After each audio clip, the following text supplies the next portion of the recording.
Olá pessoal, me chamo Evangelista Lucas Barbosa. Quero deixar uma palavra de reflexão para a sua vida, que se encontra uma palavra muito conhecida, um texto temático e um texto que é muito explorado em nossas igrejas, que se encontra lá em 2 Reis capítulo 5, que diz que Naamã ele era o chefe do exército do rei da Síria e por meio de Naamã o Senhor dera muita vitória para os sírios. Os sírios, eles eram inimigos de Israel e são inimigos até hoje. A Síria não se dá com o povo de Israel. E sabemos que Israel é um povo eleito por Deus. E a Síria não se dava com Israel. E Naamã, ele era o chefe do exército, ele liderava uma tropa.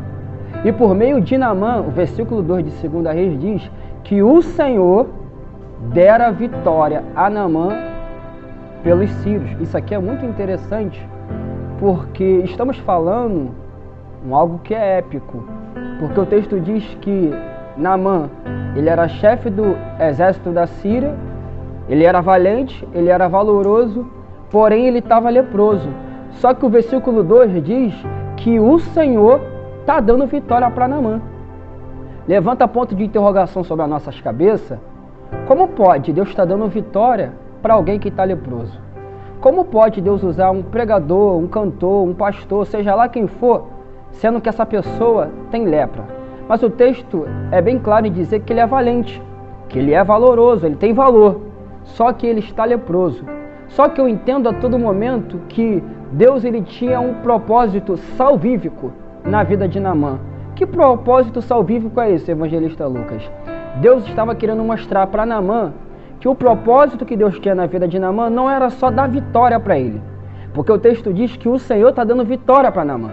O Senhor está abençoando Naamã. Só que o propósito de Deus, do Senhor, para Naamã é um propósito de salvação.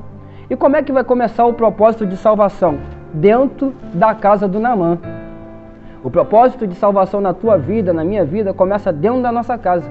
E como isso acontece? Quando a tropa da Síria sai para a terra de Israel, saqueia Israel e pega uma menina e leva para dentro da casa, a qual ela fica a serviço da senhora de Naamã. Isso é muito interessante, porque o texto diz que é uma menina, não é uma mulher, não é uma jovem. É uma menina que está numa terra estranha, está numa casa estranha, no meio de pessoas estranhas, talvez perdeu coisas, mas não perdeu o propósito.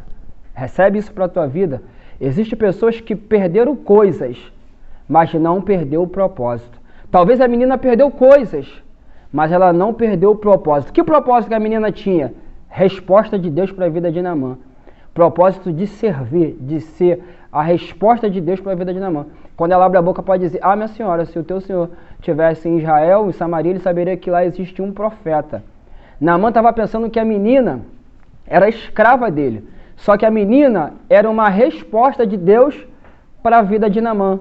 A todo momento eu entendo que Naamã, ele estava livre com o corpo, com seus braços, com as suas pernas, podia ir e vir. Só que Naamã estava preso em alma e em espírito.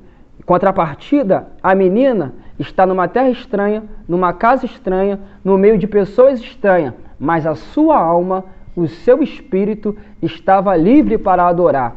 Existem pessoas, nessa palavra de reflexão, existem pessoas que estão aprisionado dentro de si, a sua alma e o seu espírito. Naamã poderia se movimentar, mas estava com a alma e com o espírito aprisionado. E a menina estava numa casa estranha, numa terra estranha, num povo estranho, mas a alma e o espírito continuava sendo de um adorador. Receba essa palavra de reflexão para a sua vida. Amém?